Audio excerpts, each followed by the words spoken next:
Skippyjon Jones by Judy Shockner, narrated by Candace Harris. Every morning, Skippyjon Jones woke up with the birds. And this did not please his mother at all. "You get yourself down here right now, Mr. Kitten Britches," ordered Mama Junebug Jones. "No self-respecting cat ever slept with a flock of birds," she scolded, "or ate worms, or flew, or did his laundry in Mrs. Doohiggy's bird bath." The lecture went on as usual. "You've got to do some serious thinking before you leave this house, Mr. Fuzzy Pants," said his mother, "about just what it means to be a cat. Not a bird, not a mouse or a grouse, not a moose or a goose, not a rat or a bat. You need to think about just what it means to be a Siamese cat. And stay out of your closet," she added, closing the bedroom door. But once he was alone, Skippyjon Jones began to bounce and bounce and bounce on his big boy bed. "Oh, I'm Skippyjon Jones, and I bounce on my bed, and once or 6 times I land on my head." On his way down to earth from a gigantic big bounce, Skippyjon Jones shot past his bedroom mirror. "Holy guacamole!" exclaimed Skippyjon Jones. "What was that?" So up he went again, and again it appeared. Then, using his very best Spanish accent, he said, "My ears are too big for my head. My head is too big for my body. I am not a Siamese cat. I am a Chihuahua." Back on land, Skippyjon Jones climbed into his toy box and rifled through some of his old junk. After he put on his mask and sword and climbed onto his mouse, Skippyjon Jones began to sing in a mooey mooey soft voice. "My name is Skipito Frisquito. I fear not a single bandito. My manners are mellow. I'm sweet like the jello. I get the job done, yes indeedo." Back in the kitchen, Jujubee, Jezebel, and Jillyboo Jones were helping Mama Junebug Jones make lunch. "Can Skippyjon come out of his room now?" asked Jujubee. "No," answered Mama Junebug Jones. "Mr. Fluffernutter is still thinking." In fact, Skippyjon wasn't thinking about being a Siamese cat at all. With a walk into his closet, his thoughts took him down a lonesome desert road, far, far away in old Mexico. Not long into his journey, a mysterioso band of Chihuahuas appeared out of the dust. "Ay caramba! Who goes there?" asked Skippyjon Jones. "We go by the name of Los Chimichangos," growled Don Diego, the biggest of the small ones. "Who are you?" "I am El Skipito, the great sword fighter," said Skippyjon Jones.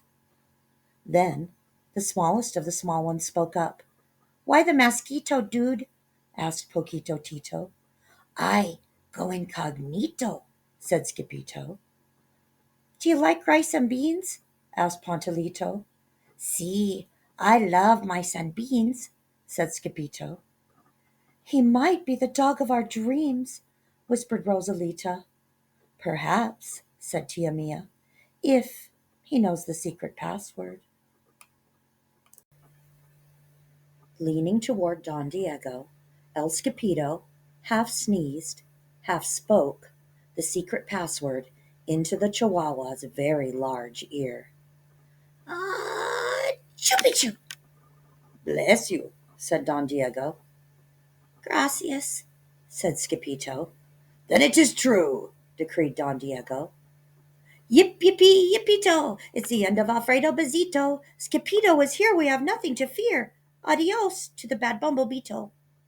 Then all of the chimichangos went crazy loco. First, they had a fiesta. Then they took a siesta. But after waking up, the chimichangos got down to serious business. Using his paw, Don Diego drew a picture in the sand of the great bumblebeetle for Skippito to see. A hush grew over the chimichangos, so great that one could hear a whisker drop. Alfredo Bazito, whispered the crowd. El Blimpo Bumblebeetle Bandito. See, said Poquito Tito, the bandito steals our frijoles. Not your beans, cried Scipito, outraged. See, Poquito continued. Red beans, black beans, Boston baked and blue, cocoa coffee, kidney beans, pinto, and jelly too. And now he comes for us, Poquito added. Por qué? asked Scipito. Because we are full of the beans too. Then Don Diego stood tall and in his most somber voice declared, Yo quiero frijoles. Huh? asked Scipito. The dude just wants his beans back, said Poquito Tito. And you are the dog for the job. Me? asked Scipito. Then all of the chimichangos turned towards Scipito, the great sword fighter.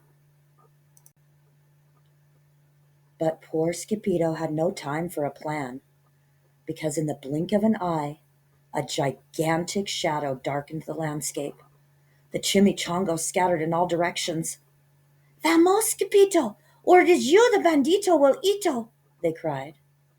Scipito stood his ground, but his legs shimmied and shook like jello, and his teeth chattered like castanets. And then, in a mooey soft voice, he said, My name is Scipito Frisquito. I fear not a single bandito. But Alfredo Bazito flew straight for Scipito until the bean-eating bandito hovered only inches away from the great sword fighter's face. Holy frijoles! cried Scipito as he thrust his sword into the air. Suddenly, pop! went the bandito, landing on Scipito's sword, and quicker than one could say Chihuahua's cheese and crackers, every kind of bean came spilling out of Alfredo Bazito, the bumblebeetle bandito. Then all of the doggies burst into song. Yip yippee yippito! Our hero's El Scipito. He's the dog of our dreams who delivered the beans, and now we can make our burritos.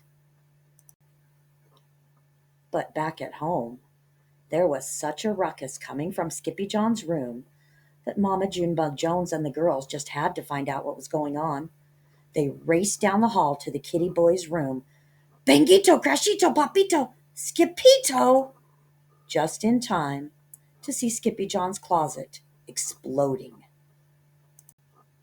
Then out flew Candy, Beanbag Doggies, and the kitty boy with his birthday piñata on his head. Skippyjon Jones! Everyone cried. Hola, muchachitas, he said in a mooey soft voice. Mama Junebug Jones lifted up Skippyjon and covered his head with furry purry kisses. What am I going to do with you, Mr. Cocoa Pugs? She scolded. That night, when he was supposed to be going to sleep, Skippyjon began to bounce and bounce on his big boy bed. Oh, I'm Skippyjon Jones with a mind of my own, and I'll bounce on my bed for hours. I know I'm a cat, but forget about that. Say good night, Skippyjon Jones, called his mamma. Buenas noches, mi amigos, said Skippyjon Jones.